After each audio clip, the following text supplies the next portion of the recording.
we all will enjoy and appreciate.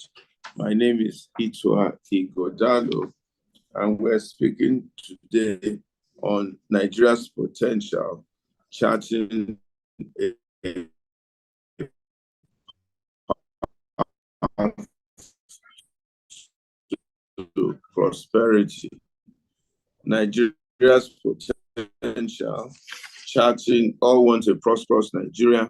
We want Nigeria that things really, really will change. And Nigeria has been through a lot, a lot, a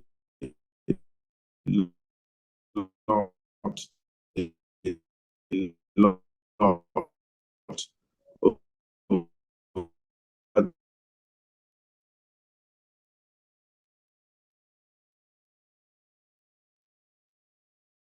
the last natural resources. We looked at that. Over 1 trillion in Africa is being disputed in South Africa and maybe Falana essentials. We have a great population, 228 million people. Median age of years, really very, very strong population, very hardworking, great potential, work size of 90 million people. So all the things at the line in space over some minerals of the other quantity that can be of great benefit to the nation. Agriculture is boundless, limitless, with most of our crops being very, very good. Number one, number two in the world, and with a great potential to increase and to expand.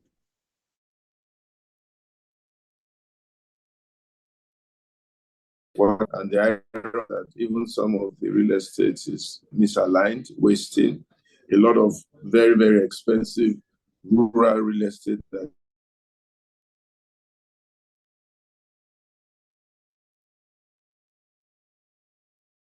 is not productive or occupied because and then you can't satisfy the real estate needs in the urban centers. But it's a very booming industry, a lot of money going down there. And people are trying to really grow that. It's a bit shaky, so let me check. I'm told that the network is shaky. What do you want to check? Just give us a minute, please. What do you mean shaky? My voice is shaky. Yeah, I think it's using my own internet. Can you all hear me very well? It's better now, sir. It's better now. Yes, sir. Thank you very much. Okay. Water resources, key rivers, Niger, Benue, tributaries all over the place, Ogun River, and so on and so forth. Transportation, a big yawning demand for transportation and infrastructure. Health sector, some of the best doctors in the world are Nigerians, doing great job all over the place, wanting to come back to Nigeria, also do equally as well, but the infrastructure is frightening them. Great universities, polytechnics, colleges used to be some of the best in the world in those days, but now lagging behind, but still capable of just people.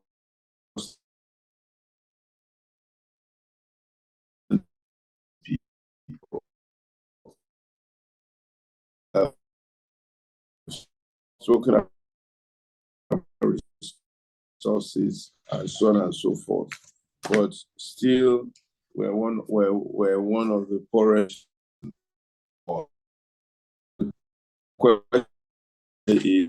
is how can a lawyer who finally graduated about that, been in the trenches in the military era, fought the military, been in the trenches, again in the civilian era, basking and looking for and demanding good governance. Please welcome with me today Mr. Falana, Femi Falana, S-A-N. I believe Mr. Falana is on set, and I'd like to welcome him right now.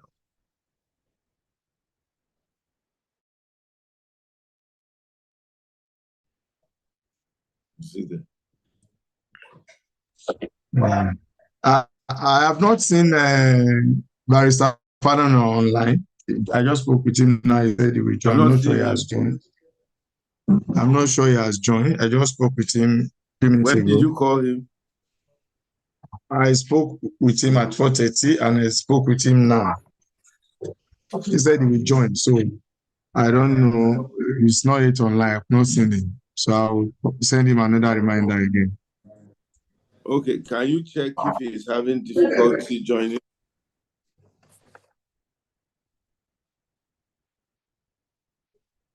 Can you I'll check? do that, right? Yes, sir. Okay. All right, so while we wait for Mr. Falana to join, maybe I can talk to Pastor Sonny and let him tell us what he thinks Nigeria's potential, charting a path to prosperity. What's your thoughts? What's your thinking? And what, if anything, is limiting our ability to go into prosperity? And I'm also going to ask you to take on my dear sister, Mrs. Adiola Aziz, who's also been a champion for good governance in Nigeria and new directions. So I'm going to be asking for her opinion also and her thoughts and practical tips on what we can do to move ourselves into prosperity.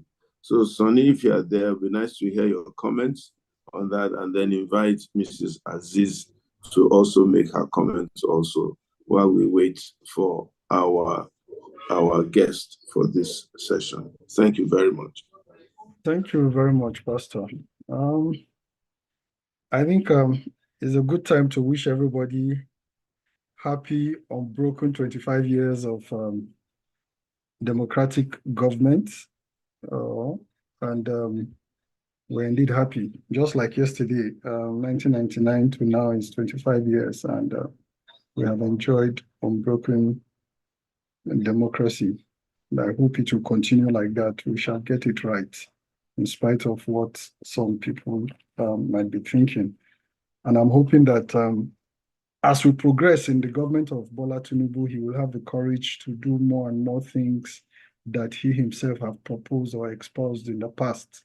And that is the way for Nigeria to go, one of which is how to make Nigeria more prosperous. I mean, you have often said it on this platform, you know, the number of mineral resources we have in this country is alarming, you know, and I was watching the governor of Zamfara State the other day speaking also on television, talking about the quantum of gold reserve that they have in Zamfara State. For the governor to admit that and to admit that there are cabals that are controlling it, which is the cause of insecurity in his state. So that's another thing that was very, another thing that we need to look at. So if we really want to chart a course, for me, what I would think is, like we have often said, let's have a map of all the mineral deposits across this country. Allow states to register corporations that can mine these minerals. Because obviously, we have huge farmland, but let's just talk about minerals for now, because there are several factors or areas where we can make quick progress in Nigeria. And if states are properly allowed with proper monitoring, because right now, the way the states are running, it's very unlikely that if there are no monitoring, even if they mine it, you know, the federation may not see the money or the state may not even get the benefit of it. But proper frameworks should be put in place to allow states to mine their resources. And then as we progress, I think there's no doubt, everybody's talking of devolution of power, resource control by the various states or regions, as the case may be, and then contributory. This will not happen overnight. Maybe you give it a span of 5 years to say, every year we do this, the percentages reduce. We'll continue to enjoy oil benefits for a span of 5 years, but the percentages will keep going down year on year, while the states are mining whatever is available in their states. Okay, and a lot of resources will need to go into it. Thinking and planning will need to go into it.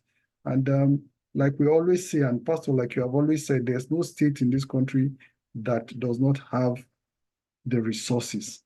The states that don't have mineral deposits have land to farm. Niger has it all.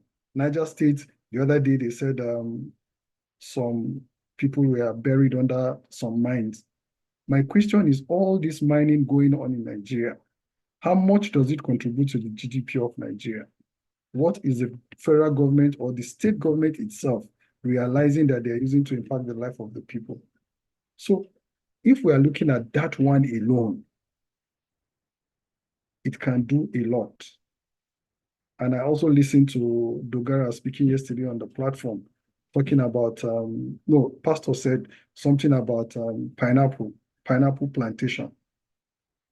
We are used to have rubber plantations across the southern belt in River State, in Edo State. We have the Moniame rubbers, we have the Iyai rubbers, we have various rubber plantations, and then bring back industries. Just yesterday or day before yesterday, I was reading Guinness is leaving Nigeria. It's like there's a scramble to run out of Nigeria. So we must get security right also. Security is one thing that a lot of them are talking about. And when the government is trying to implement all these IMF,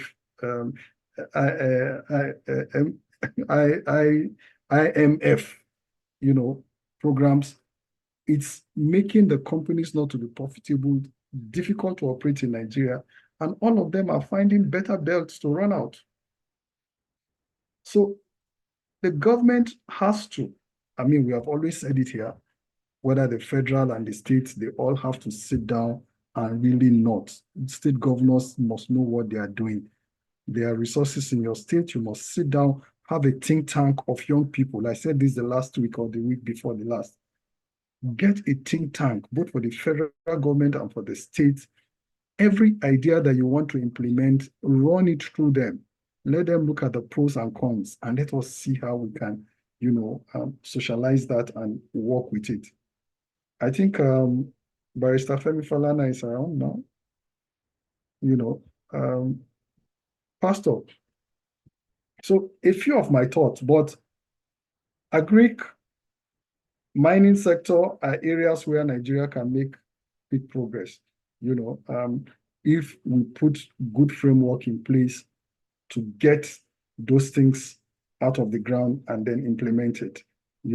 What we are running now will definitely not get us there. We can talk a lot about what the government is currently doing. It seems they are working at cross purpose. There's no coordination. We must see a concerted coordination, not today you implement one policy, tomorrow you go back. Sit down, think through everything you want to do properly, and then let us debate it. We were debating in the Senate the other days. Pastor, there, if Barrister Femi Falana is around, it's okay. I am ready to yield the floor. Hold on. Yeah. So he's in now. Okay. And Olu, I'm going to ask you to please unmute him so that we can start our conversation. Thank you. I'm here now. Okay, very good, Mr. Falana. Thank you so much for being here. I had introduced you when you were not around, and I knew maybe you were having difficulty getting in. We're looking at Nigeria, and we're looking at charting a new path to prosperity. I don't need to introduce Nigeria to you. You know what they say about us. We were supposed to be the largest economy in Africa. They say we're number 4 now. What, in your opinion, should we be doing to chart our path to prosperity what are the practical things we need to do and how do we need to do it. This is our 64th year of independence and 25th year of unbroken democracy. I'm also told that we have Mr. Jega on the call. No, I'm also told that we have Mr. Jega on the call, so we'll be taking him up further down the line. But we just want you to tell us what you think Nigeria should be doing to chart a path to real prosperity and so on and so forth. Thank you so much for joining us today.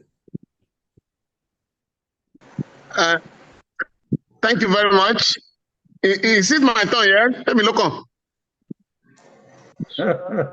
Yes, sir. Yeah. And you look on, they win election, yeah. Okay.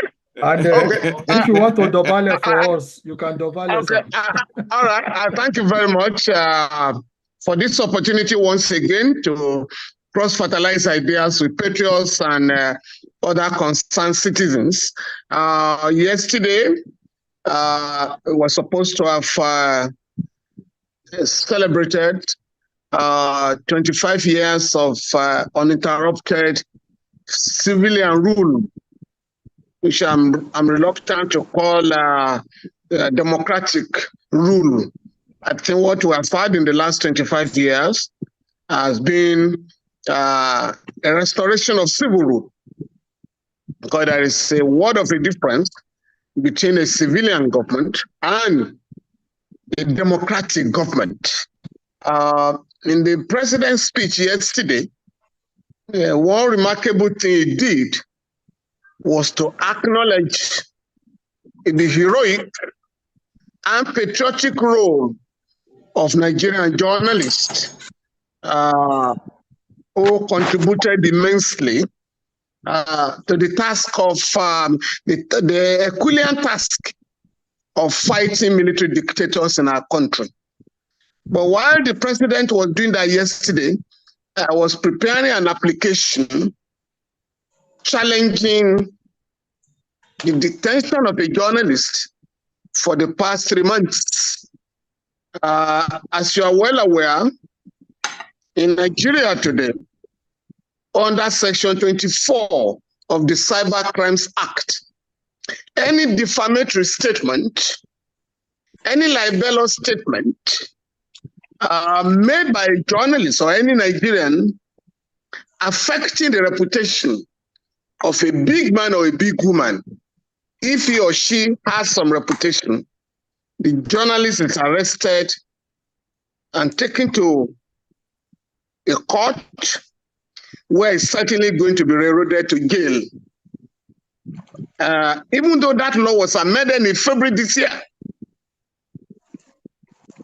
whereby only materials, pornographic materials, sent through computer or any message that could cause a breakdown of law and order in the country are grounds for prosecuting anybody under the Cyber Crimes Act. But the Nigerian police and other security agencies have continued to harass journalists and other citizens for what they call insulting people, cyber stalking, and the rest of them, contrary to the provisions of the law.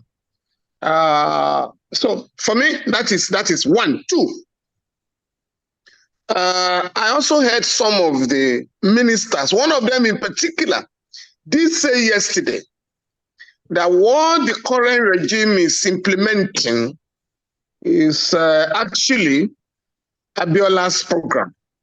I'm not an Abiola person. I didn't belong to the SDP. We joined the campaign for the revalidation of the mandate as a tool of getting the military out of power.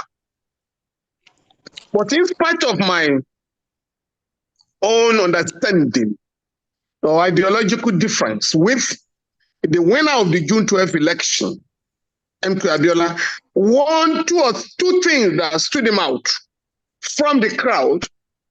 Number one, his manifesto, his program entitled Farewell to Poverty. So a regime that promotes poverty cannot claim to be operating on the same pedestal. Secondly, Abiola had, even years before he contested for the presidency of Nigeria, launched on behalf of African people a serious campaign for reparation from those who colonized, who enslaved Africans for about 400 years.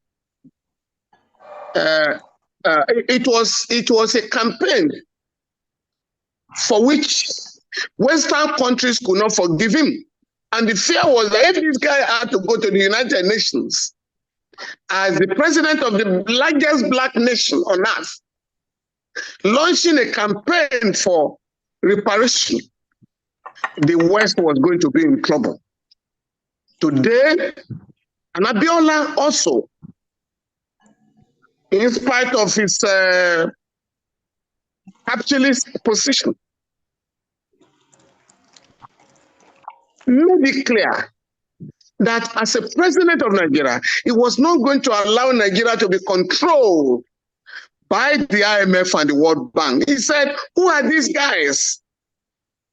Where did they know about Nigerians that they will come here to dictate to us? I have noted these 3 points to demonstrate the gulf or the difference between what Abiola stood for with his presidency and what is currently going on. My brother who spoke earlier was, recalling how this country depended on agriculture to compete with many developing nations in the 50s and 60s. It's a matter of fact unknown to most Nigerians. The development we talk about in the North, in the East, and the West today was basically anchored on agricultural products, particularly cocoa in the Southwest, granite in the North, and palm kernel in the East. And this was a time that electricity, even though it couldn't reach many homes, was largely enough to set up some industries in the late 50s and early 60s, before you had military intervention in 1966. For 29 years or 30 years thereafter, 3 decades, the hands of the clock were completely turned back by all manners of military dictators who experimented with the destiny of Nigerians. And I must say, with the destiny of the black race. We had the best opportunity to turn Nigeria into an industrialized nation in terms of the resources available to the country. But what happened? People engage in reckless looting, cornering of the resources of our country. By 1986, under the Ibrahim Babangida junta, the IMF and World Bank insisted that Nigeria will have to adopt the structural adjustment program, under which the government was made to engage in retrenchment of workers, privatization or sale of our public assets to a few people, commercialization of social services, and of course, the devaluation of the currency. Since then, between 1986 and now, every regime, be it civilian or military, or be it military or civilian, has adopted one form of SAP or the other. They call it different names. I think Jonathan called it transformation. Agenda Obasanjo was needs, Buhari,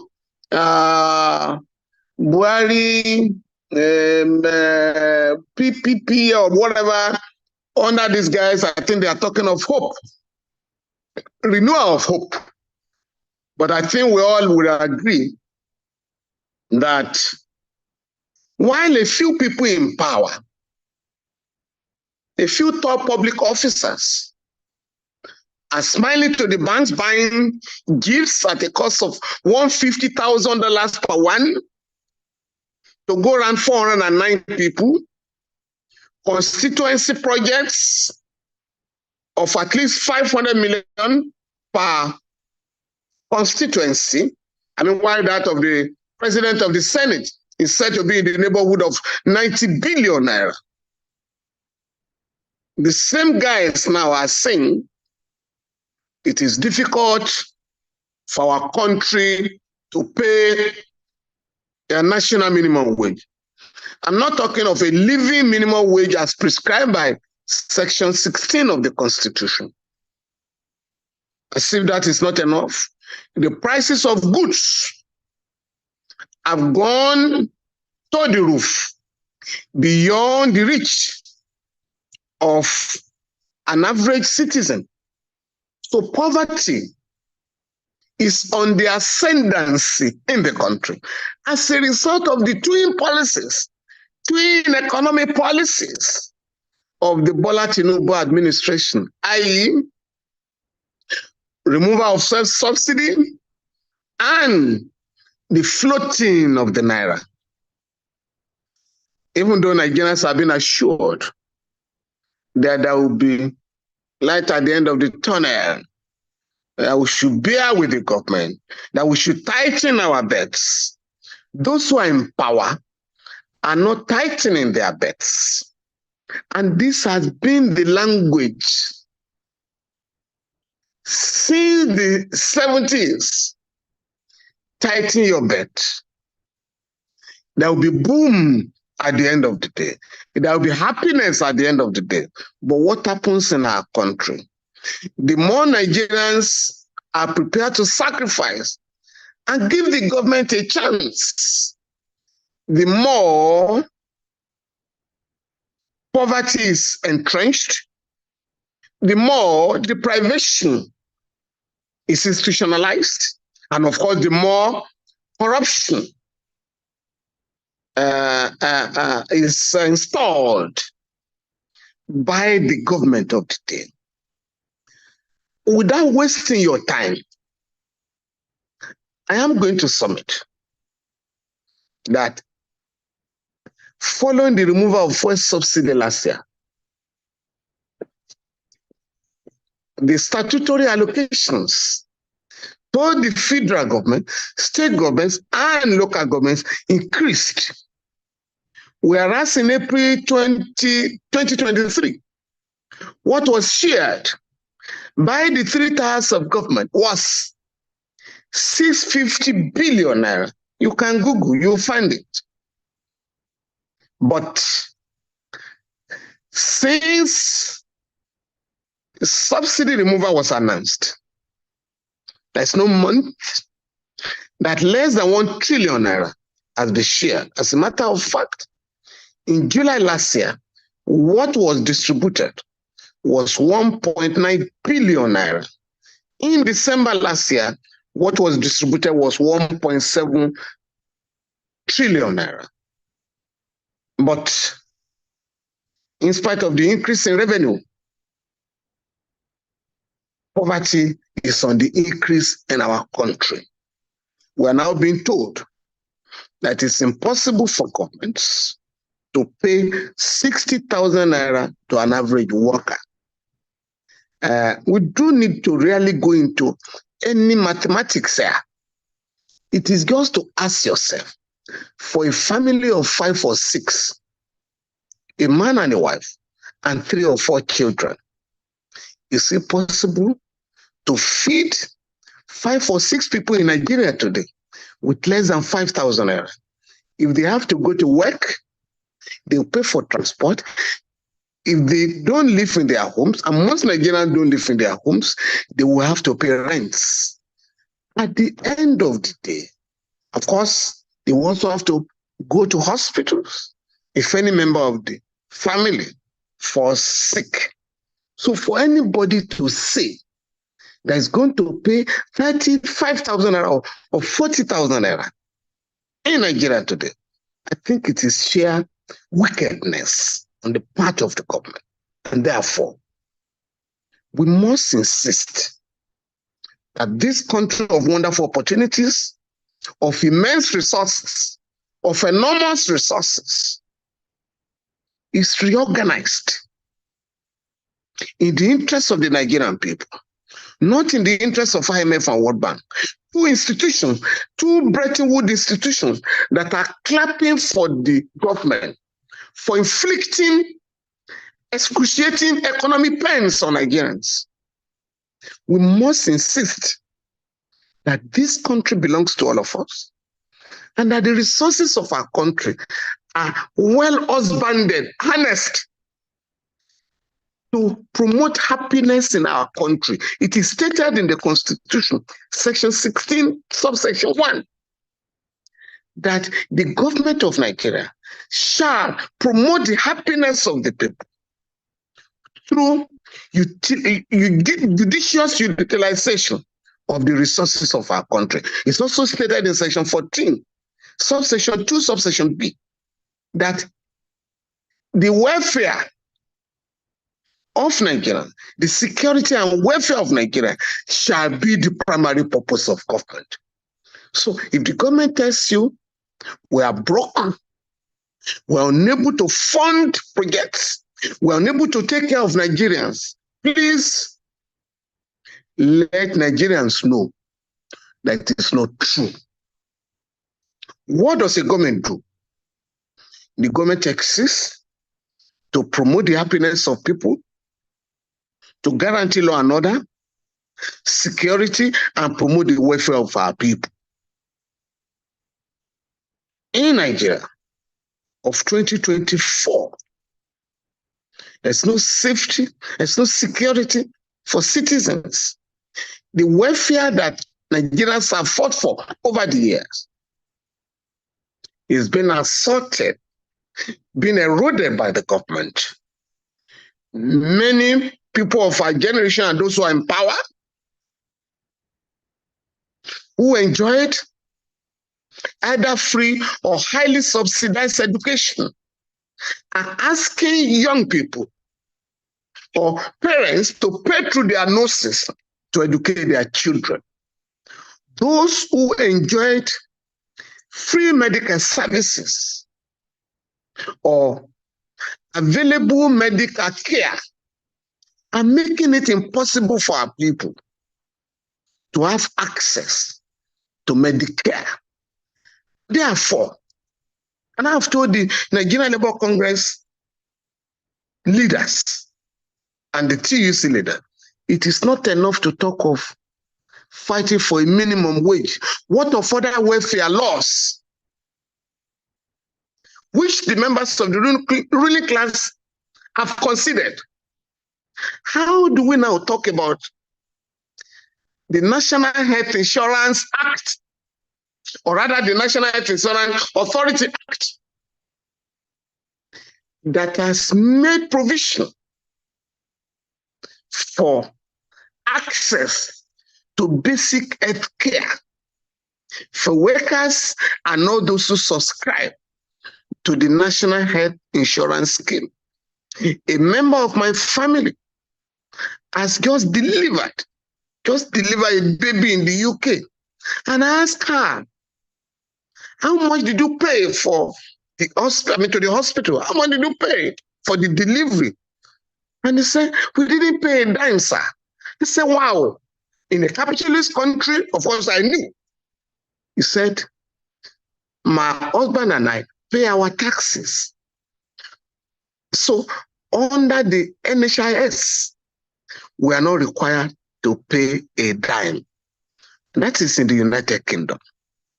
Here, you know what it costs now to deliver a baby in a Nigerian hospital? 2, we also have the Pension Reforms Act of 2014. Nigerians, those who have retired, who have given their best to the country, are not supposed to die on the street while queuing up for their pension. As of the last count, I think the money in that account, the pension fund in Nigeria, I think it's in the neighborhood of 19 trillion naira. The government wants to take a loan from that fund. Again, I've advised the labor leaders, you must get the government persuaded to invest the money in the welfare of Nigerian workers and the Nigerian people. A bulk of that fund can be invested in housing, providing low-cost houses for our citizens. And there's no way the money will be lost. If a worker doesn't need the house, he can sell it, and the government, the pension money will still be recovered. But if you are asking the government to take a loan from the fund, what will the money be used for? To satisfy the consumption of a tiny segment of the elite in power. We have the National Housing Act. Every month, a percentage of the salary of workers is deducted and banked in the fund. That is, and that is why the Federal Mortgage Bank was set up to provide houses for Nigerians at affordable rates. There are other laws, including every state today, including the Child Rights Act, which has been adopted by every state. Under the law, every Nigerian child is entitled to free and compulsory education from primary to junior secondary school. In other words, parents are not required to pay through their nurses to educate their children up to junior secondary school. So what you may be talking about will be senior secondary school.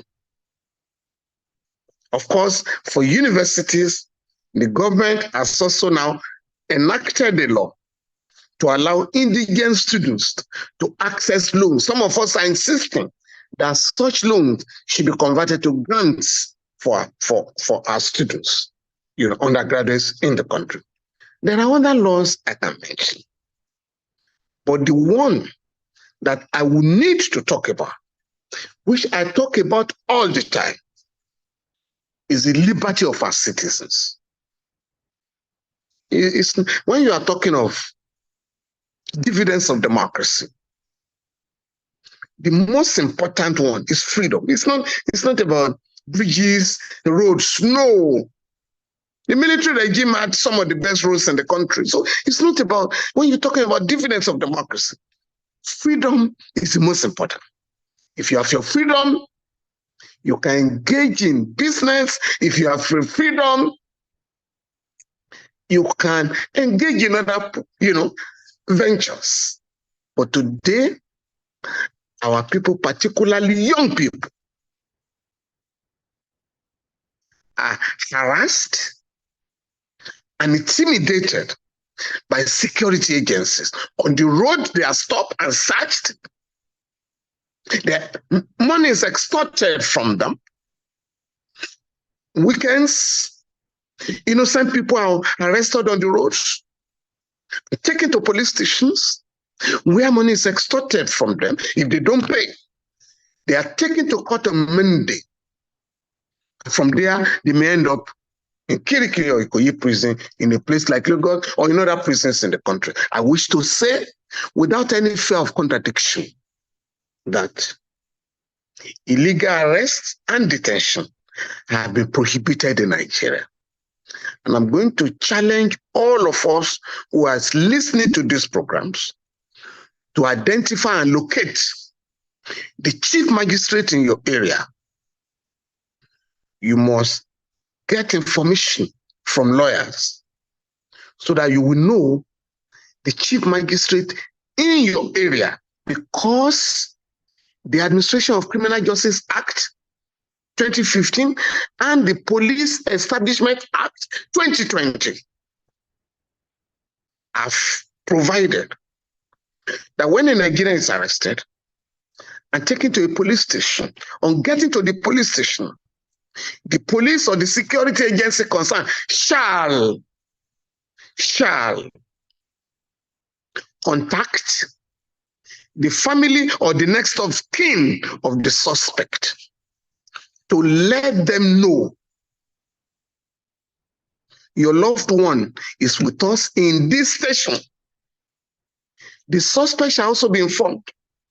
You are not bound to make a statement in this station if you don't intend to make one until you have consulted your lawyer. Do you have a lawyer? The police must ask. If it's an indigent person, I have no lawyer.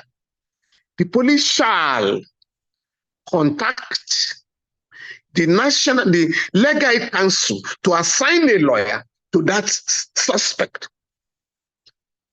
In Nigeria today, arrest of a citizen in lieu of a suspect has been prohibited. So you cannot say you are looking for Femi Falana. It's not at home, you then arrest the wife or any of his children. That is no longer the law in Nigeria. Furthermore, arrest for civil wrongs, arrest, on the ground of a civil complaint is being prohibited. You cannot say because a tenant does not pay his rent, you are going to report to the police. It's illegal. You cannot say, I breached a contract. I wanted to buy a car. We have agreed on the price. I made a part payment. I'm unable to pay the balance. You cannot go and report me to the police because it's a breach of contract. You cannot say, because you are owed money, I'm owing Pastor Itua. He cannot take me to the police. He has to go. He can't take me to the FCC because the police, the FCC and others are not debt collection agencies. So these provisions of the law. Me, I will take you. I will take you. Okay. Now, these provisions of the law have been made to build and expand the right of Nigerians to personal liberty guaranteed by Section 35 of the Constitution. Because people were being detained and arrested illegally, and they said, it's not possible for the police to take people to court within 24 hours or 48 hours. The law is now saying, if you arrest a Nigerian and you are going to keep him beyond 24 hours in a place like Lagos, or in a place where you do not have a court within a radius of 40 kilometers, that may be allowed under 48 hours.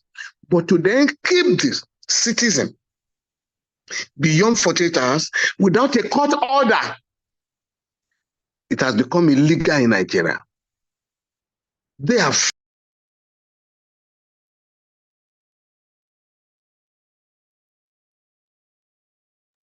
You are muted, sir. Barrister Falana, you are muted.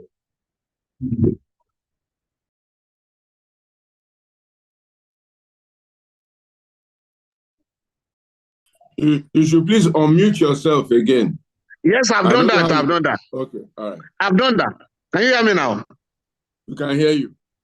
Oh, thank you very much. I am saying that for us, it's not enough to celebrate 25 years of democracy, or what I call civil rule, if our people are not free. If young people, if innocent people are clamped in detention on a daily basis, we cannot say we are free. But I am saying we are going to get our freedom. Slave masters don't want to give freedom to slaves.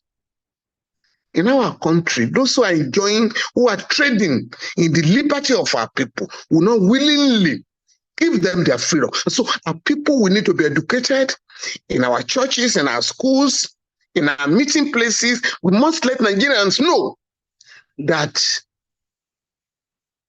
it is no longer business as usual. That today, some of the struggle waged by the young people in 2020, the gains have been codified. It is not left for Nigerians to be educated, to be enlightened, to fight for their rights. If you have no money to hire a lawyer, you have the Legal Aid Council.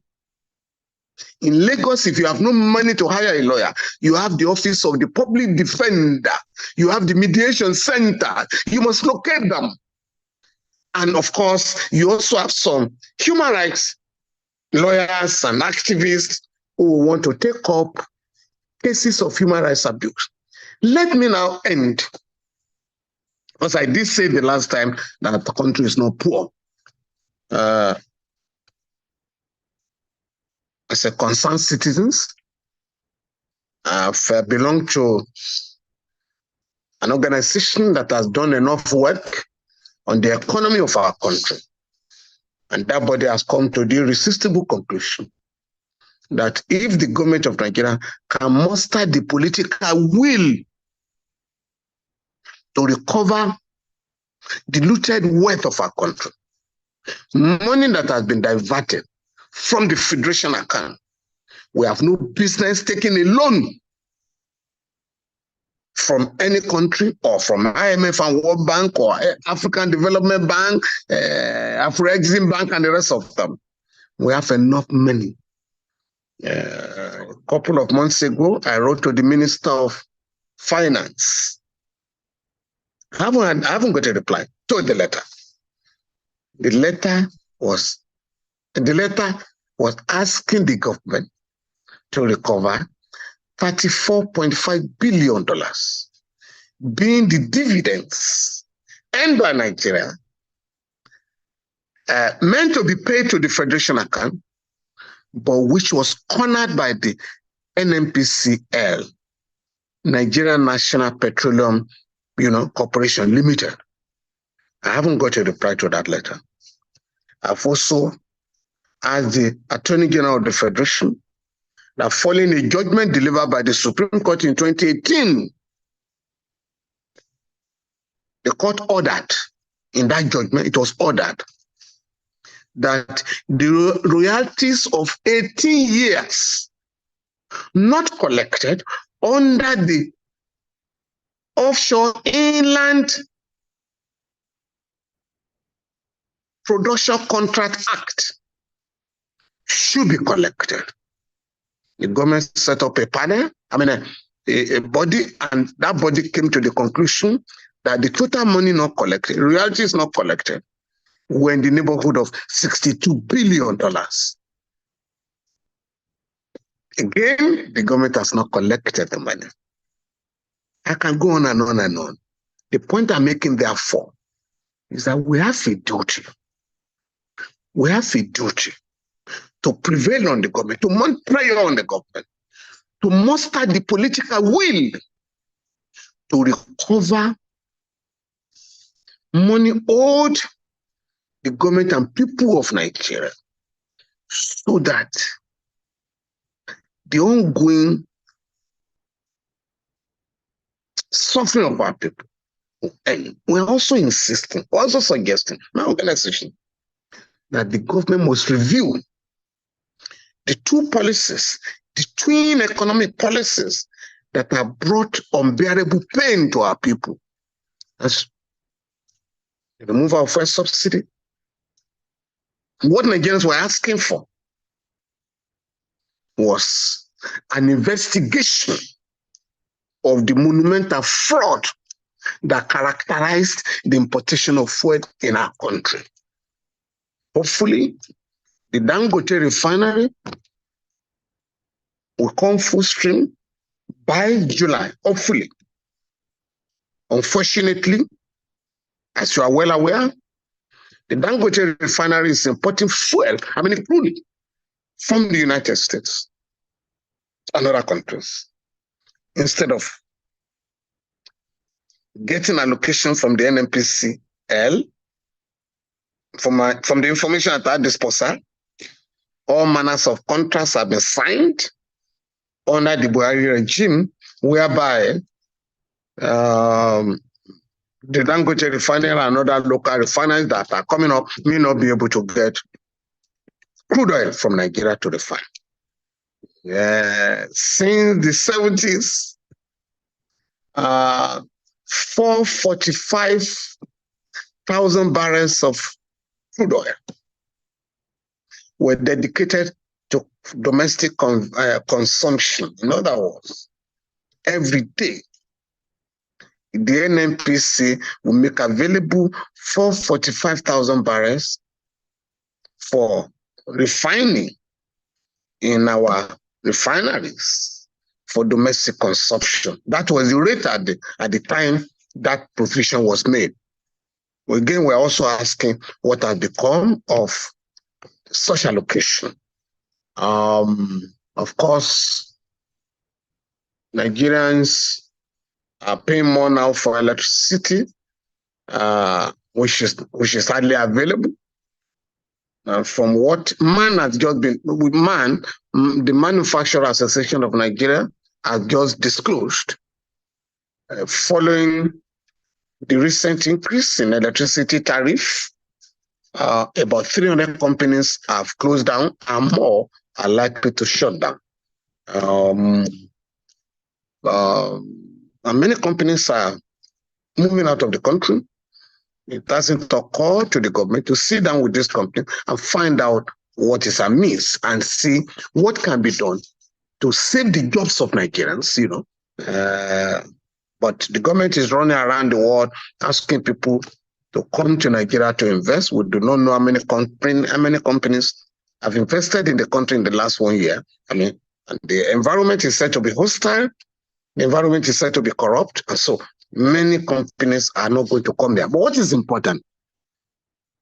The best investment is in our own people.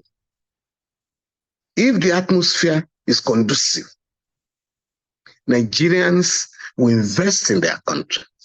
The Chinese economy has just about 4% foreign, input. So ultimately, job opportunities can be created in our country. We can feed ourselves. We have enormous, land to make us feed ourselves and export food. We have some of our best doctors that are servicing other nations around the world. The last count, I think we had about 15,000 nurses in the United Kingdom. That's about 3 years ago. I don't know how many are there now. Doctors in the UK, in the United States, in Saudi Arabia, and the rest of them. Those who should be providing services to our people. So right now, young people are trooping out of the country, what you call Japa, and we don't deserve this. We don't deserve it. And it can be very painful for some of us who had enjoyed all the opportunities in this country. At the time we're coming out of school, when I was a final year undergraduate, employers of labor came to interview us even before we went for the youth service, before we wrote our final year exams. And during the youth service year, more will come to interview you. So by the time you are leaving the youth service camp, You have 2 or 3 or 4 jobs, so you now have to pick and choose. What happened? Why did a few people render the country completely prostrate? Why is it that Nigeria can no longer compete? My final submission is, again, will be anchored on Section 19, Section E of the Constitution, which is that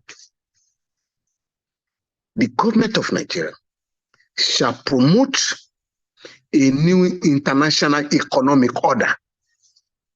Today, the new international economic order in the world is the challenge of the BRICS.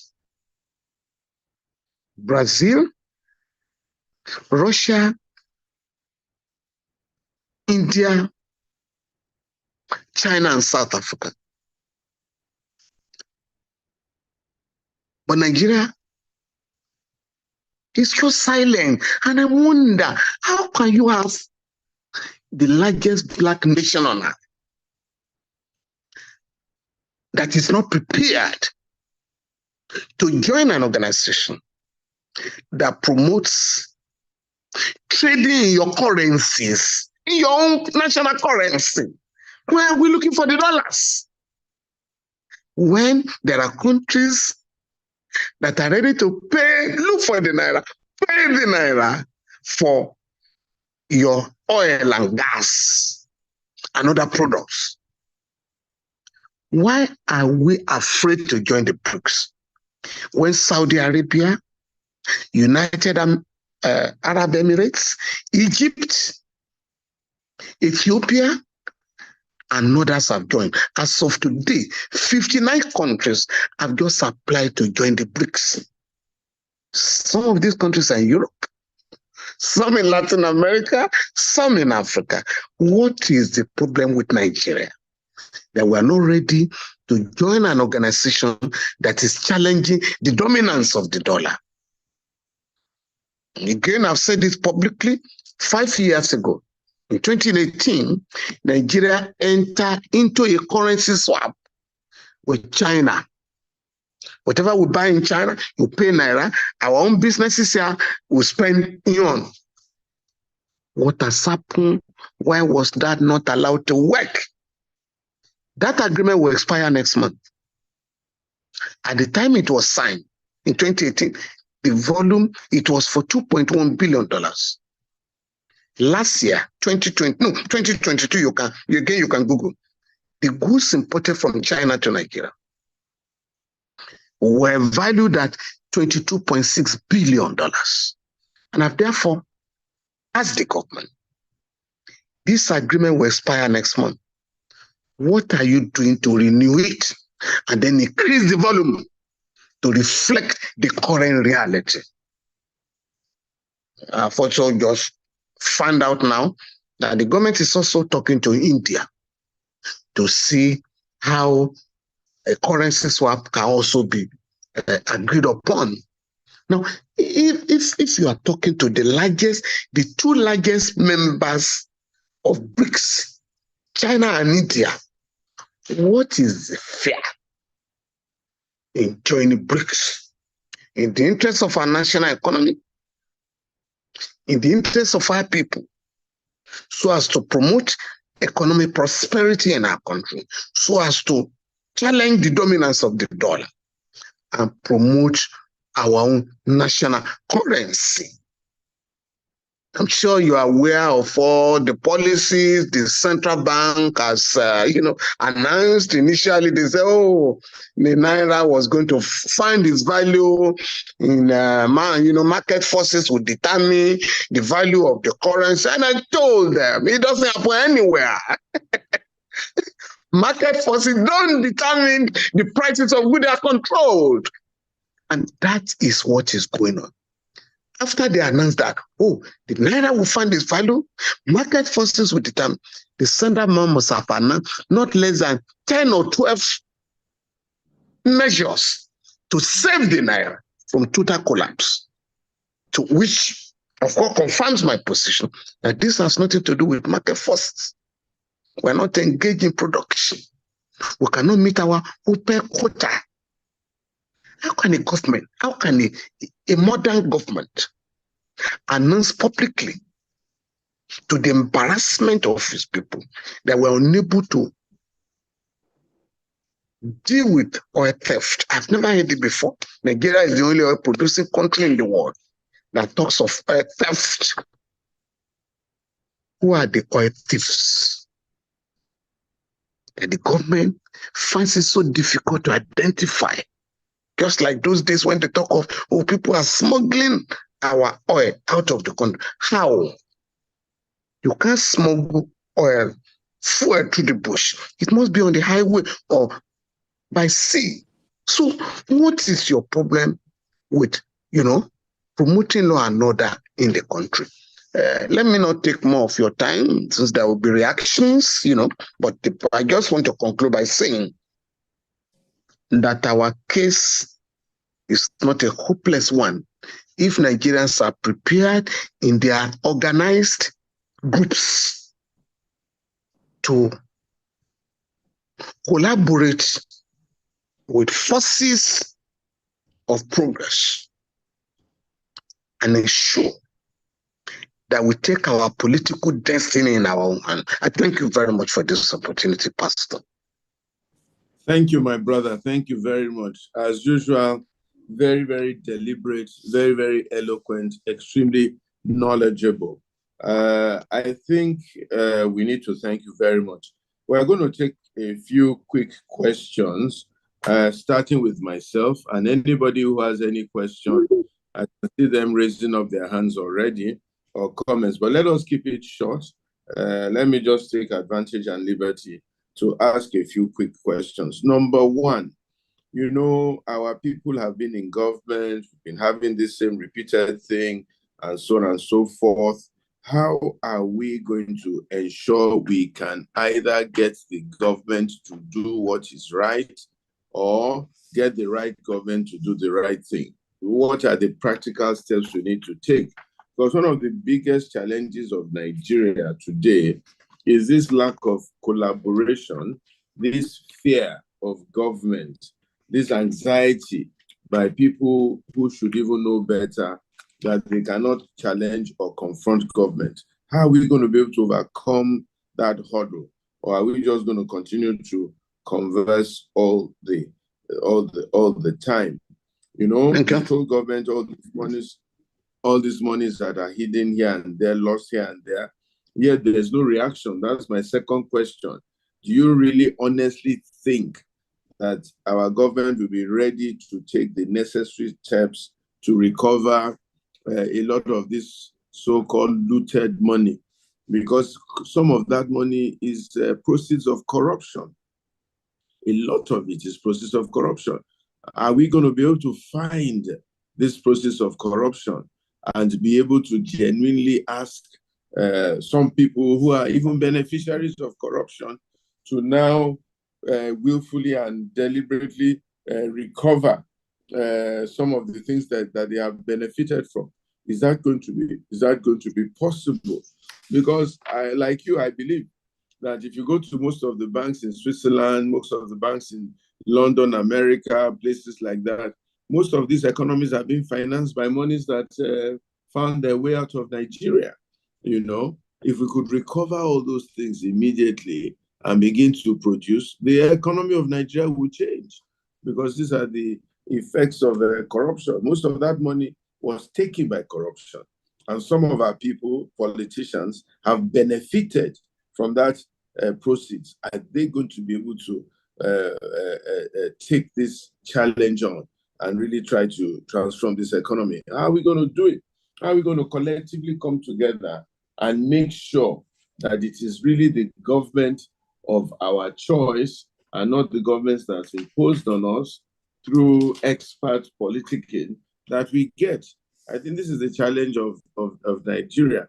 And I'll just take it at these two questions, and then we'll take other people, and I'll ask Pastor Sonny or Jumoke to coordinate that. Please go ahead, sir. Thank you very much. I think you really have asked more than two questions. Well, I think the point you are making is how we can get organized. First of all, I would like to commend this initiative. I mean, this program has been on now for more than 1 year, and every week you have assembled minds. Every week you have invited people to share ideas and perspectives with fellow Nigerians. And I think we need more of these efforts, so that we can even educate ourselves before we can take on the government. So the question of organization is key. In our different areas, we must also talk about the state of the nation. In our town meetings, in our professional bodies, because one thing that I find very embarrassing, and I think, Pastor, you must have also found this embarrassing, that in the speech of the president yesterday, there was no mention of the role of concerned professionals. In 1993, a group of professionals came out cutting across, all the professional bodies in the country to say, no, we cannot pretend that everything is going on in our country. We must also join the battle against the annulment of the election. There's a criminal act. So, and churches came out. We know, leaders of some churches, particularly the traditional churches, Catholic and Anglican, and a few Protestant, leaders of Protestant churches that came out to say, we stand for justice, we're opposed to the annulment of the election, free Nigeria, and let us have genuine democracy. The government, Pastor, the government, when you are a professor too, governments don't fight corruption anywhere in the world. The media and civil society organizations expose corruption in government, expose official corruption, and insist that those who are indicted be removed from government so that you promote national morality. Again, Pastor, you recall, when we didn't have the EFCC and the ICPC in the 70s, particularly under Gowon, Nigerians who knew that certain officials in government were corrupt will approach the court, will file an affidavit in court. Mr. A is a thief. He entered into this dubious contract. This is how much he has made, to the detriment of development in the country. And the press then will feast on it. The press will feast on it. I will not let go until such a person has been forced out of government. I'm talking of the days, if you tackle me, I double you. Dabo was a private person, businessman. Taka was a powerful minister in the government of General Yakubu Gowon. And Dabo went to court to file an affidavit to expose corruption by Taka. Gowon thought it was a joke until Taka had to leave. And there were other developments like that. Corrupt people are powerful in Nigeria because I don't blame the people. I blame the government. Because like Mark said, the ideas of the ruling class are the prevailing ideas in any historical epoch. If the government supports corruption, appoint corrupt people, and treat them with kid gloves, what do you expect? So people celebrate criminality. Corrupt people even corrupt the church, corrupt traditional institutions where they are giving all manners of chieftains the titles. But we must have a few citizens who are prepared to mobilize other Nigerians. It's a lot of sacrifice that has to be made to ensure that we mobilize Nigerians to fight corruption, because it is underdeveloping our country. It is making a mockery of development in the country. Now, what I'm therefore saying is that we need to come together in different organizations, but there must be certain irreducible minimum standard about national morality, not celebrating criminality, standing up together to fight injustice in our country, no matter who the victims are, no matter their religion or political affiliation. Once the government knows that Nigerians are resolved to take their country back, everything will change. I mean, we're celebrating the recent election in South Africa. Ghana will have election in December. Today, I can predict where I am now, who is likely to win the election in Ghana, because it's based on the work on ground. It's based on the perception of the government in power by the people. It's not about, how much you can spend to bribe people, to bribe the electoral officer and hijack the electoral process. Again, we're not asking questions. We all condemn, the election in 2023 was not well conducted. Lawyers have smiled to the banks. They found the election petition. But how many of us have asked, what of the over 2,000 people that were arrested for one electoral offense or the other? And some of the criminals who prevented people from voting, what has happened to them? Unless we insist that justice be done, 2027 will be worse. Already, some of the resident electoral commissioners are card-carrying members of the ruling party. I'm sure we are aware of that. And so you are not likely to have a credible election unless we join the progressive extraction of the civil society, fighting the appointments of such characters in the court. That this is what the Constitution says, that we cannot have people are partisan as members of the electoral body. And we must start from there too. We must also insist this time around, because the Supreme Court has said, it was a matter of choice for INEC to insist on electronic transfer of results. This time around, we must also compel the National Assembly to make it compulsory that election results are transmitted from the polling booth to the central server of the electoral body. And that's what other African countries are doing. That's what has just happened in South Africa. That's what happens in Kenya. And we're also saying all election petitions must be concluded before the inauguration of the incoming government. In Kenya, the presidential election dispute is only filed in the Supreme Court, and the judgment must be delivered within 14 days. So what do you need 8 months for? 6 months in the Court of Appeal, then 2 months in the Supreme Court.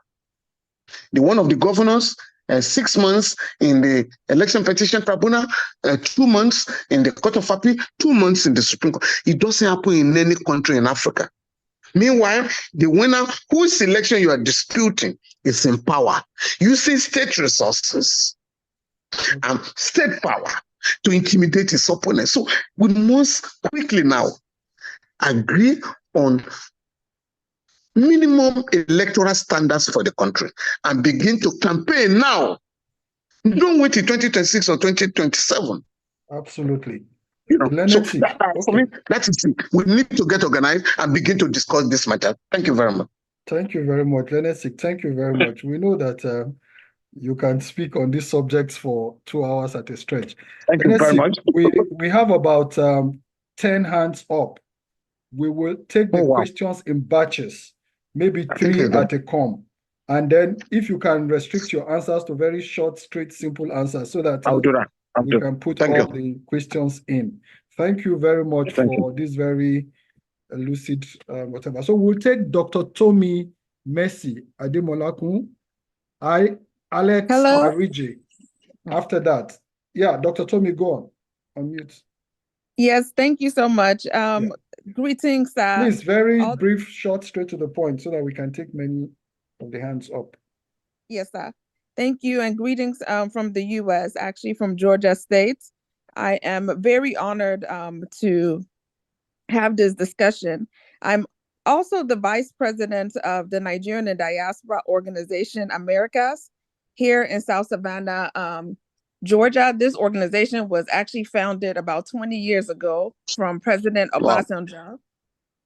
Okay. And one of the key issues that I want to talk about is just recently, in March, the Daily Trust, so the 10th House of Assembly, they actually called for a memorandum in regards to the 1999 Nigerian Constitution that was posted, and for amendments to key thematic areas.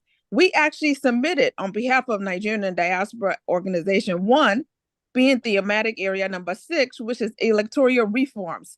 Nigerians in the diaspora remit over 30 billion annually. When you're talking about foreign direct investments, we are the biggest direct investments. I'm a Nigerian U.S. government diplomat. When you talk about IMF, they do not even contribute compared to all of the Nigerians in the diaspora. We do not have a right to vote, sir. So that's number one. We actually called for that, and we wrote that in our memo. Thematic area number 9, which is in revolves to gender-based violence in Nigeria. My former work in Nigeria, I was the country director also of Oxfam. And one of the things that I fought for was the Violence Against People Prohibition bill, the VAT bill, which was eventually passed. When it first started, it was Violence Against Women bill. They threw it out. They said women are not the only one, even though they are higher risk of violence. We made the edits and we were able to get it passed, even though it has not been fully implemented in all 36 states. Diaspora voting bill. How can Dr. we? Tony, Dr. Tony, Yes. I'm so sorry to interrupt you because we have so many hands up. Right to We would vote. just really Right to appreciate foreigners to you vote. ask your question, please. Exactly. Please. Sorry. So Thank you. my question is, how are we going to make that change, sir? You talk about all of these things that are in the Constitution, but me speaking as a diaspora, invested in my country in Nigeria financially and so forth, how are we going to make the change when we don't even have the right to vote? Over to you, sir. Thank you. Thank you. Yes, next. Yeah. Right to vote. Alex Ariji. Yeah. Thank you, sir. Good evening, Mr. Falana. Can you make a Thank you, comment sir. on the Can you make a comment on the case that the Supreme Court or whatever court over there regarding to state government and federal government, which is going to call for local government autonomy? Can you please comment on that? Thank you, sir. Yeah. Thank you. Auntie Yemisi Ransom-Kuti. Yeah. Thank you so much, my brother. Yeah. How are you, ma? Falana. Thank you, ma. Thank you, ma. Wonderful to have you. And I salute your continued struggle. I mean, the Thank you, ma. energy gives the rest of us hope that Thank you, ma. we will still get the country we want. I'm very happy to hear about your commitment to forming a group to pursue this agenda. I hope we can hold you up to that, to be part of that. For sure, ma. Platform. Question: how can we get labor to, apart from agitating for salary wages, how can we get them to include this recovery of stolen funds and the reduction of the cost of governance? 2, what recommendation do you have for the framework for citizens' participation? Should we have in the Constitution stakeholder engagements, compulsory stakeholder engagements, town hall meetings in the various constituencies of elected leaders? And finally, the right people in government, you know, it's something we all think is really critical. I mean, you ran for, I think, governorship in your state. Adiola Aziz, who is on this platform, also run. It doesn't seem that the framework for getting the right people who are people-centered and public-spirited into office is easy. Quick recommendations. What can we do right now to make sure that the right people run and that the people themselves, instead of taking money from the wrong people, that they do elect the right people? Thank you once again. Thank you very much. We love you Thank so you, much, and we continue to send good energy and prayers to you to continue to do your work. Thank you, ma. All right. Thank you. Okay, let's see. I can take more so that I can just give one answer. Yeah. Okay, let's take Pastor Funke Awolowo. Yeah, I'm writing them. Okay. All right, thank you. Yes. Good evening, sir. Well done. I recall that hello, can you hear me? Yes, please. Hello. Yes, I can hear recall you. that the late Gani Fahimi, you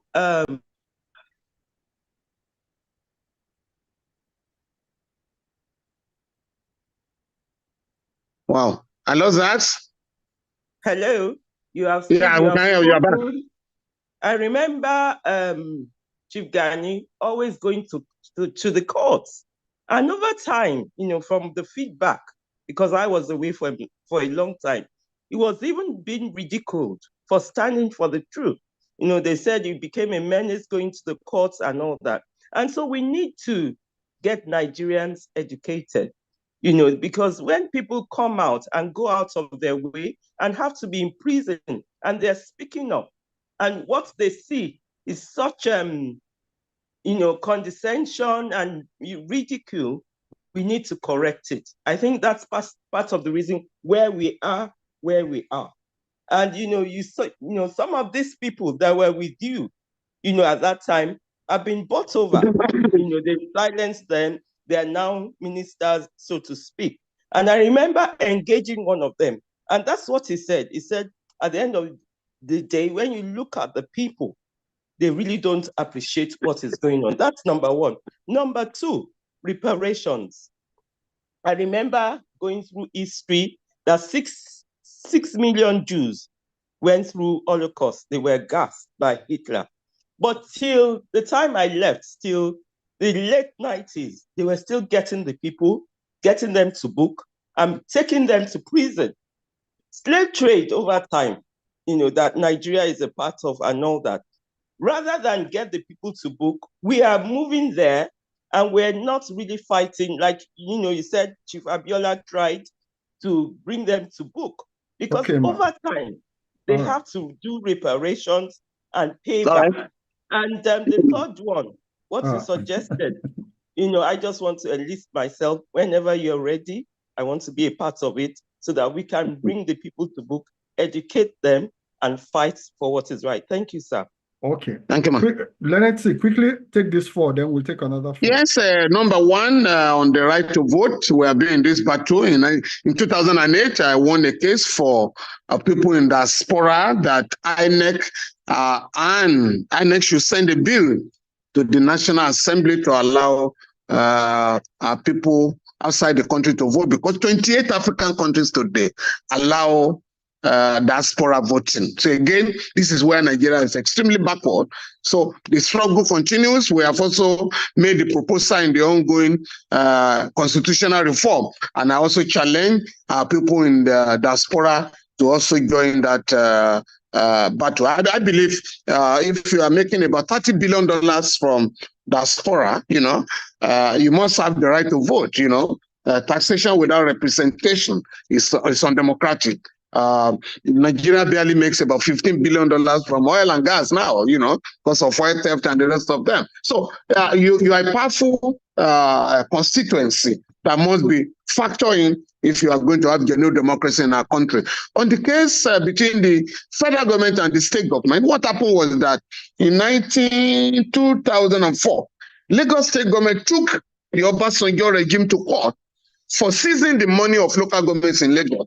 But since then, the money is now cornered by state governors. And that is why local government elections have become a huge joke in Nigeria. Opposition parties no longer contest because the candidates of the ruling party will be declared the winner. This enables the governors to take the money of local government without any challenge. Again, we cannot be neutral in this battle, whether the Supreme Court decide on the side of the federal government or not. We must now, and I have challenged the government, and I'm begging you to join us under the Obasanjo regime. Well, made it a point of duty to publish every month what goes to every local government, what goes to every state. But today, what you are told, federal government allocation, state government allocation, local government allocation. So we must insist that we want to know what comes to our local government so that we can work to the chairman or the governor. What has happened to our money? So I think that is the best way to handle that. On labor, Labour will be forced to include recovery. We have made that suggestion to them. I assure you, Labour is already campaigning against excesses of people in government. I mean, I was in Abuja a couple of days ago and I saw a public concern with 4, SUVs, Jeeps. at $150,000 per one. That's $600,000, for a Nigerian to move on the highway. I mean, the Secretary of Government was saying, oh, I have 4 drivers. I cannot pay them. What do you want to do with 4 drivers under this situation as a Secretary of Government? So Nigerians will have to embark on a major campaign. Again, this is where we come in. And I'm going to send to Pastor what governor spent in the last 3 months on current entertainment and the rest of it. It's about 956 billion naira. So this is the area and what has been voted for. Again, I will send this to the governor's office in 2004 in each of the 36 states, ranging from 20 to 70 or 80 billion naira for the office of the governor alone, so that our people can know where to really take this battle to. On citizens' participation, again, we're not going to, everything cannot be in the Constitution. These guys in Abuja and in Alausa and the State's House of Assembly collect money to hold constituency meetings. How many of us have insisted that we must have constituency meetings by those who claim to be representing us? Those of us here, if we ask people, raise up your hand. If you know the name of your local government representative or your chairman of local government, House of Assembly member, Senator, and House of Rep. In Lagos alone, we have 24 House of Rep members. We haven't invited any of them. Why did you guys go for jeeps when our people are suffering? So because people are not challenging them, these guys are simply smiling to the bank at our expense. For me, I have asked my senator, please, I understand you guys are taking 500 million. As soon as the budget is, the Appropriation Act of 2024 is public, please, I want to know what you want to do with 500 million naira in my constituency. And all of us must do this to start with this year, so that they don't think we are full. On Gani going to court, contrary to what they say, Gani's battles are paid up for the society. For instance, Gani was almost killed for asking for who killed Delegiwa. Today, there is now coroner's inquest law in Lagos. Anybody killed unnaturally in Lagos or through violence, there must be a coroner's inquest. That's one of the gates. 2, Gani was, many of us were chased out of the court. They said we have no local standard. But today, you do not need local standard to fight for the liberty of a citizen, to fight for the human rights of Nigerians. You no longer need, local standing, because we are all our brothers' keepers. That was decided in the case of Fawemi and Akilu. Just said, in the Garden of Eden, everybody could say, what's my concern about my brother's safety? In England, the blood brother, a brother means your blood brother. But here in Africa, it's a question of, we are all our brothers' keepers. So that is the position under the Fundamental Right Enforcement Procedure rules now. Again, this will interest you. I was in Ghana a few months ago. Labour wanted to go on strike. And the Attorney General wrote, your protest is illegal. And I fire back.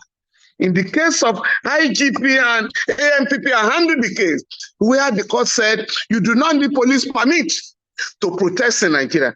Again, under Section 83, subsection 4 of the Police Establishment Act 2020 now, it is now stated there, if you want to protest in Nigeria, tell the police where you want to go so that the police will provide security. That is the law now. So we do not need any permit.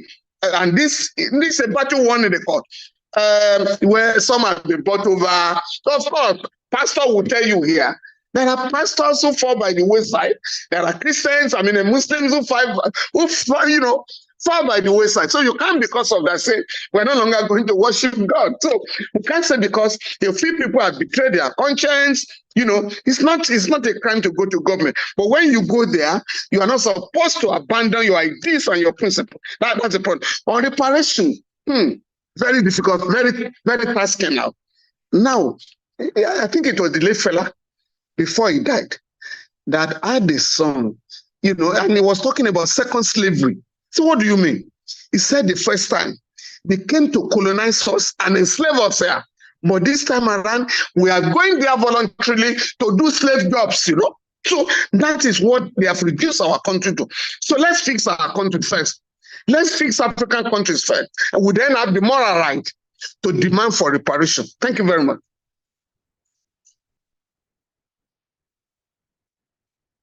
Thank you. Jumoke, are you there? Yeah, I'm here. Okay, go So ahead. I'm just going to call out the names, the last names of the I think questions I've we're only going to take. 3 more or 2. There are 8, sir. There are 8 No, now. no. We agree on 10. All right, go on. Okay. Because So I need to get to another appointment. I'll call the names of the first. I think how many Please. more? We have 5 more now. So we'll take Dave Momodu. We'll take. No, let me just have the 5. Then I will know them and answer at once, and then we'll conclude. So I'm going to take it in the order that your hands were up. Dave Momodu, please go ahead and ask your question. 1. Please keep it short and brief. Oh yeah, sure. It's going to be very short. I celebrate. Yeah, I celebrate. Should I go ahead, please? Please just ask your question, sir, if you don't mind. Yeah, I'm doing that. I celebrate you, sir, for your robust advocacy in the best interest of the masses. My question is to your point about unhealthy relationship between our security operatives and the youth. And the question is there a legal redress for abuse of process and waste of government resources? Is that what? Thank you. Is that what, please? Is there a legal redress for abuse of process and waste of government resources? Okay. Yeah. Yes, go on. The next question is from Professor Grange. Please go ahead, Ma, with your question. Okay. Yes, thank you very much. My brother, thank you. Thank you for your erudite and passionate and clear rendition. What I'm going to talk about relates to the rights of children.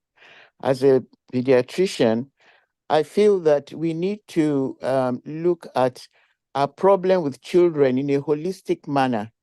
Yeah. It starts actually from before birth, and then at birth. Before birth, of course, it has to do with pregnancy, etc., and that is mainly health.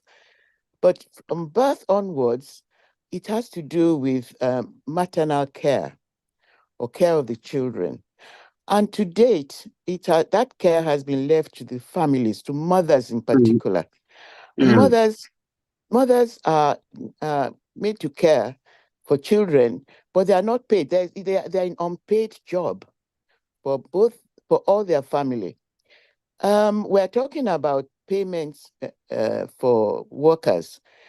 These mothers also join workers, and they also have to be looked at from that perspective. That is, they must have their rights as workers, as well as their rights as unpaid workers in the homes.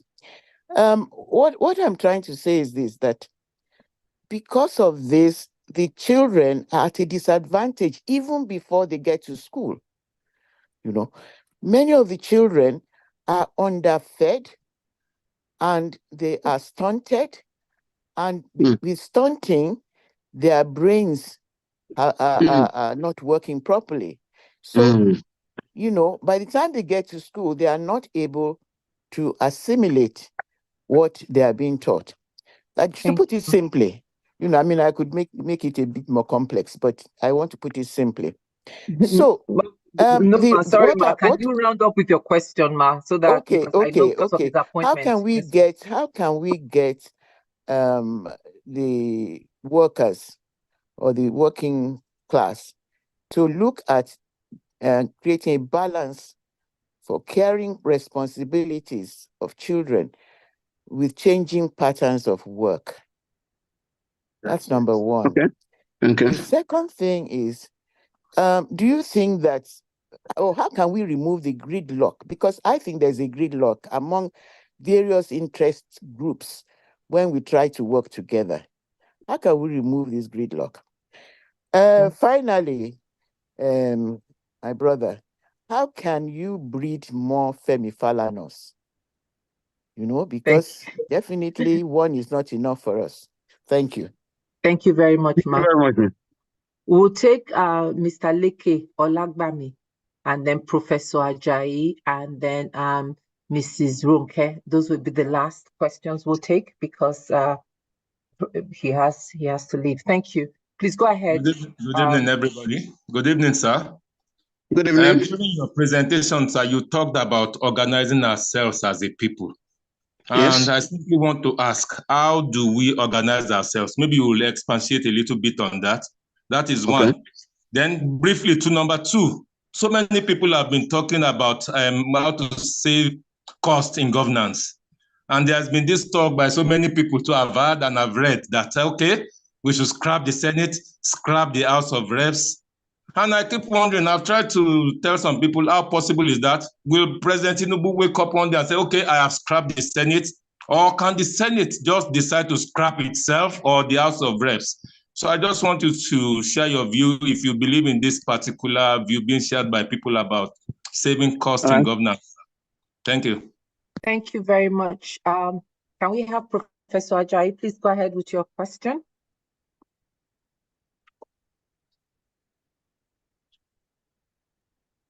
Professor Ajayi, we've asked you to unmute. Okay. Yes, we can hear you, sir. Oh, we appreciate you very much.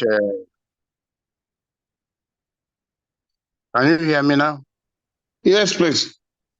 Hello? Yes, please. Can I hear you, Prof? Go on. Okay. Okay. Thank you very much for the work you have been doing. I just have one simple question. Very straightforward. How could we control the income of these National Assembly members? It's been there for years, and I've been particularly be part of it to actually ensure that this was reduced, but at the same time, it's increasing. How do we, I mean, look at the workers, they are suffering in Nigeria, look at the pensioners suffering. Why do they have to have all those allowances? Please, how do we actually approach that? Thank you very much. Thank you. Thank you, sir. And then we'll take the last hand, which is Mrs. Patuga. Please go ahead, ma'am.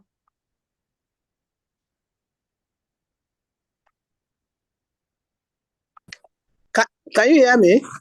Yes, please. I cannot be on this. I cannot see Professor Mr. Falana on this program and not comment his Thank you, ma'am. Good to see you. Good to see you. My My question is very, very straightforward. How do we stop two things?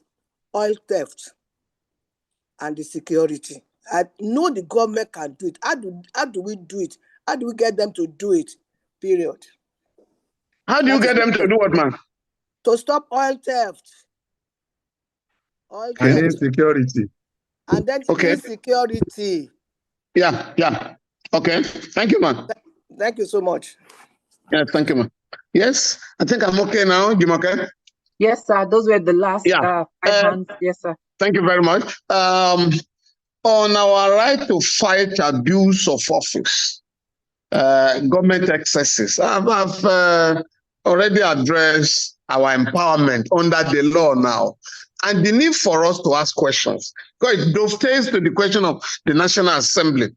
In the case of Monday Ubani and the National Assembly, the Federal High Court ruled, I handled that case, that the Revenue Mobilization Commission is the only body empowered by law to fix the salary and allowances of legislators. You can Google Section 70 of the Nigerian Constitution. It's so stated there. But these guys who have no respect for law or the Constitution have fixed their own emolument. If that is not enough, this year, the votes, the budget of the National Assembly is over 400 billion. It was 120 billion under Lawan. Under this fellow now, Apabio, I think it's 443 billion. That is number one. Number two, we are not asking questions. Again, I've said, and we must start from here. We are going to do that with our own senator. I'm also challenging all of you, because we must not allow these guys to come to us only during elections to ask for our votes. There is money for constituency meetings. They are supposed to give us a feedback of what they are doing in Abuja. So let us begin on our own to challenge these guys. This is what you have voted for yourself. Is this what we sent you to Abuja to achieve? Number two, and I'm saying 500 million has been voted for every senatorial district, 300 million for every House of Rep district. So this is the time to ask them, in our district, what are you doing? Where is the budget for the 800 million naira? Otherwise, before you know it, this money will also be cornered and pocketed. And that has been the position since 1999. So let us on our own take our destiny in our hands by beginning to challenge our legislators, including the guys in Alausa. For those of us in Lagos, we're talking of National Assembly. The guys, the 40 people in Alausa have been riding jeeps for about 8 years now, quietly. They bought jeeps, and then it was 52 million per jeep in Lagos here. So before now, the thing jumps to about 150, 60 million. So let us begin to ask these guys what you are doing in Abuja, what you are doing in Alausa, so that we don't wait until during election. The last one is on, another point is on children. It's a very disturbing area. Today, we have 20.2 million children out of school children in Nigeria. Yeah, these are children who are going to compete with Chinese children, Rwandans, Ghanaians. So it is not possible. We are not ready yet. Again, we just filed a case in court, my law firm. The last time we have about 68 billion naira, not accessed by governors. What happened is the federal government is required to allocate 2% of the consolidated revenue fund of the federal government and put in the account of UBE to educate our children. State governments are required to pay counterpart fund to access the money. What have the governors done? All of them, including Lagos, all of them have refused to be up to date in terms of accessing the money to educate our children. So that is why you have children on the street selling all manners of wares, and in the process they are kidnapped, they are sexually assaulted by criminal elements. So it's a monumental task for us. And I have said today, and we're starting in September in Lagos, and I do hope we are going to have the support of this organization and many others. By September, one of the human rights groups we have mobilized, we are going to ensure that no child is found hawking goods in Lagos. We are going to make sure that we make it impossible for the governor and people in Alausa to work if we have children who are roaming the street. We want to start that by next academic session, because the duty of the government is to put those children in school and give them free and compulsory education. Abia State has just enacted a law to make it impossible to punish parents who refuse to send their children to school. That is also part of the UBE law that we have a case in court to compel the IG to arrest, get those children from the street, put them in school, and possibly arrest their parents. And we are saying, if the law says parents have a duty to educate their children. In some African countries now, when your child turns 6, you get a phone call. You haven't registered your child for education, primary education. We must get to that level in our school. And unless we fight for the children and fight the government and bring out children who are suffering from kwashiorkor, the government will not do anything. And that is the only way for me that we can, for organizations that are promoting the rights of women, you must also bring out children who are suffering so that Nigerians can also contribute to their welfare. On organizing ourselves, when that's the kind of thing we are doing here, in other fora, we must mobilize ourselves in churches, in mosques, in schools, in our community organizations, CDAs and the rest of them. We must discuss. The government doesn't want us to discuss the state of the nation. It must be an item in each of our meetings to discuss the state of the nation. And when Nigerians are detained illegally, all of us must rise up. When Nigerians are killed, we mustn't leave it to the family concern, we must all rise up and believe that an injury to one is an injury to all of us. Again, I've said about the cost of governance. We also have to challenge legislators and chairmen and the rest of them. When you have just elected them and they are coming around with new cars, we must challenge them. What is there for the people? You are not allowed to go to Abuja or Alausa or House of Assembly to take care of yourself alone. Again, I want to challenge this forum. Prof, I think, Professor, Pastor, next time, must debate the budget of Lagos State, where we operate from. Now, we only discuss the budget of Abuja, the federal government. In no state in Nigeria is the budget debated. Lagos claims to be the 5th largest economy in Africa. How come that the budget of Lagos is not discussed by all of us? Unless we do that, Mark, you can't have any money for children. Unless we do that now, we can't have money for education. So that is why next time we must people the gallery. We must get people to be in the gallery and ask questions. We must invite legislators. What is in that your budget for our constituency? How do we fix our roads? And I was in Alausa yesterday because of the holiday. We had some visitors, and wanted to take them to the park in the secretariat.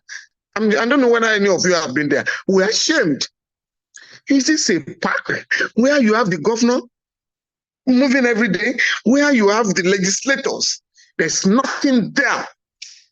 In fact, when you are at the gate to enter, they also ask you to bring your tax ID card. So only few people can go there. But even when you enter the place, there's nothing there. The other one, for those who say we are poor, to raise money. In London today, in the UK, football is almost a compulsory subject. Every day they are making millions of pounds. In this country, in Lagos here, when ICC and Rangers were playing those days, or stationary stores and any of the other clubs, it was a day of festival.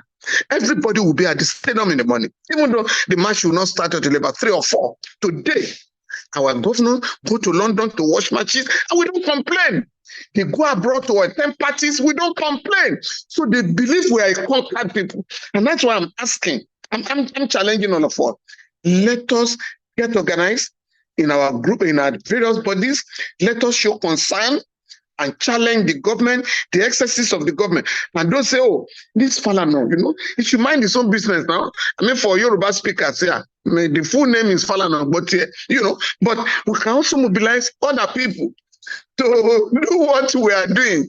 And I want to say here, we have a number of, I can tell you this, and I'm proud to say, there are a number of young lawyers who are also involved in this struggle. Very soon, many of them in your areas, and we're also getting lawyers together, apart from the NBA, which has become, too comfortable to struggle for our people, to defend the rights of our people. And that's the challenge we are posing.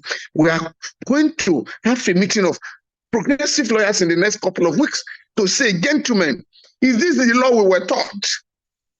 What can we do now to, spread ourselves and defend our people? Whenever a Nigerian is detained illegally, how can we provide services to them? And that is what we must do in all our organizations. I mean, for doctors and people in the medical field, when I go to a pharmacy, I normally ask the question, how do the poor take care of themselves?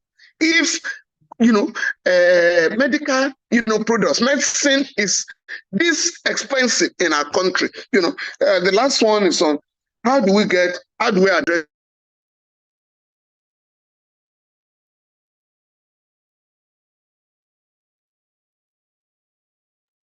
You are muted, sir. You are muted, sir.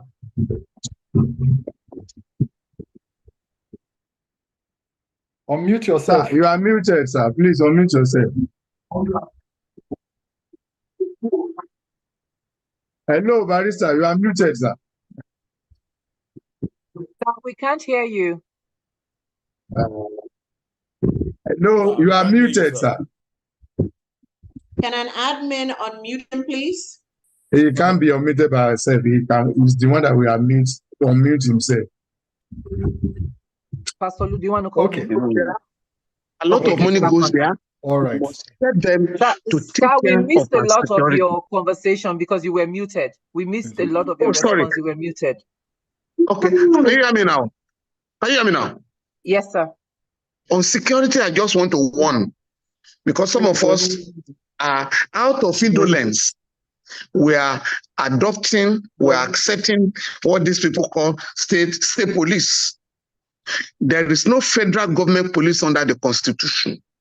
Knowing, having regards to what happened in the First Republic, in the colonial days, whereby opponents were subjected to intimidation.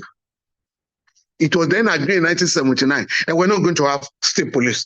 But the only police that would be allowed would be supervised, controlled, and administered by the Nigerian Police Council. The Nigerian Police Council is made up of the president as the chairman. The 36 state governors are members, the IG is a member, and the chairman police council is a member. But that body never meets. That is why governors are talking of state police. Like President Buhari once said, and this is my fear, you cannot have state police for people who are not ready to pay minimum wage to workers. You just arm people and send them to town to kill people and export money from our people.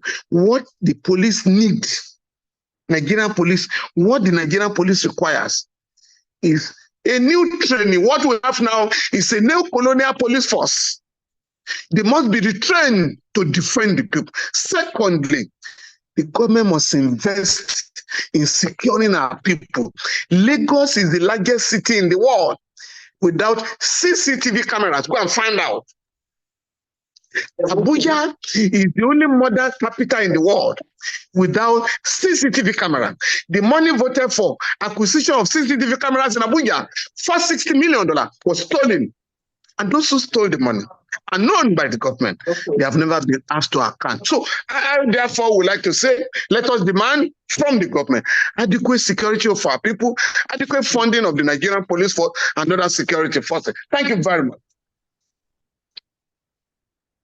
Thank you very much, sir. Do we want to bring Pastor up now? Thanks very much. Thank you very much. Yeah, Pastor can come up. Yeah? I think we've had a fantastic conversation today. And my brother, now I'm going to call you Pastor Femi Falana. I can't thank you enough for your knowledge, for your eloquence, not just in the law, but in the state of affairs of our country. And Pastor, are you aware that I attended the seminary, but God did not choose me to be a Reverend Father? Yeah, because you like women, that's why, maybe. Yeah.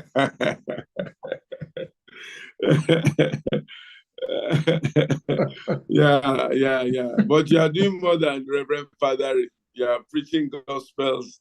You are doing this. The only good thing about you is that you are not collecting tithe and offering like some of us. But I'm sure you are making more money than those of us collecting tithe and offering.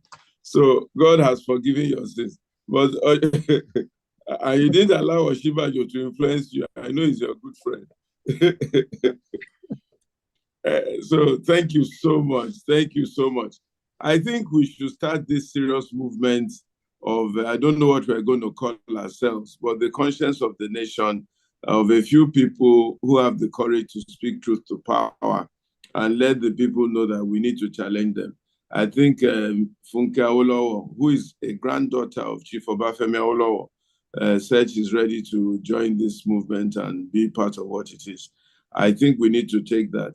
We also have on the call Mrs. Tosin Dokwesi, the wife of Chief Raymond Dokwesi, and I'm going to be asking my sister Tosin to join us to do a few things, especially in trying to publicize this thing that we're trying to do and get the press moving like it should. Even the press has been silenced these days. It has been this and that. And I think that's the biggest challenge of Nigeria. People unable to speak the truth for one reason or the other, and people therefore taking advantage of that. But I think we've had a fantastic conversation. I'd like to thank all those who participated today. I want to assure you that God will bless you, God will strengthen you, God will be with you all in Jesus' name. I want to thank Boyega Johnson says he's ready. Well, let's see. The one I've already given you, Boyega, manage it and manage it well first, and then we can take it from there. I want to really thank my brother, Mr. Femi Falana, SAN, for staying the course, staying the course, staying the course, staying the course. I think our link is available. Please keep sharing the link, keep inviting people. By this time, we really should have 10,000 people on this call, on this conference, so that they can hear all the things that we say about Nigeria. So please keep sharing the link, keep sharing the link, and keep sharing the link, so that we can get many more people on board. And if you have any ideas of how we can get this going, it's important. I think one of the biggest challenges of Nigeria is a lack of information, ignorance of the masses, and ignorance of the people who should know better. All the things that Mr. Falana said now about our rights, and maybe, my brother, maybe sometime later on in the year or early next year, we'll do a conference on knowing your human rights in Nigeria, because a lot of Nigerians don't know their rights. A friend of mine is on this call, I won't mention his name, has recently been taken to the AFCC because he did a transaction and the lady says he's owing money, but he's found himself in EFCC. They are bullying him up and down all over the place. We really need to have a conference on Nigerians knowing their rights. A lot of Nigerians don't know that they can't be detained for more than 48 hours anywhere. They don't know. And if you go to the prison like I do all the time, you find Nigerians there 1 year, 2 years, just stuck in prison, not knowing what to do. Then they don't have the entitlement to a lawyer. I'm just trying to buy a bus now for the Ikoyi prison. So if there's anybody who is ready to join me to buy a bus for them, we're trying to raise about 15 or 20 million naira. Because I went there the other day for my birthday, and they don't have a bus to conduct, to take prisoners to court on their court days. So that was the appeal for me. Right there and then I raised about 11 million naira. I've recovered about 7 or 8 million of that. So I'm trying to look for another 5 or 10 million naira to go and buy them a bus. You can imagine. The prison was built in 1953. 1953. Not one improvement to the prison cells in Ikoyi prison. It means that there's no government of Nigeria, apart from the colonial government, that really built the prison. Okay, so these are all the things going on in Nigeria right now. And then we have people buying SUVs and doing all sorts of things. It's just, it's amazing. But we thank God that we still even have a country. We thank God even for the level of development that we have. We thank God that some things are working. The GSM is working, the trains are beginning to work, some of the roads have been built. We thank God there's hope. But really what we need in Nigeria is sincere leadership and a lot of production of all the resources that we have, a lot of development of those resources. And like Mr. Falana says, safety and human rights, security, people who are able to express themselves and play their role, and equity and fairness, so that the people can unleash the potential that we have. As for the people in diaspora, we're waiting for you to really come and join us and continue to support Nigeria and the Nigerian economy. And honestly, we'll push for diasporan votes. They're afraid. They're afraid that that might be a source of leakage of election malpractice. So that's why they don't want to do it. But it's going to happen eventually. Ladies and gentlemen, thank you. Thank you, thank you, thank you so much. God bless you. My brother, Mr. Femi Falana, thank you, thank you, thank you again. And keep doing this great thing. Thank you, Pastor. Thank you. Hello, Pastor. Thank you, Pastor. Thank you, Thank you, Pastor. Pastor. Thank you so much.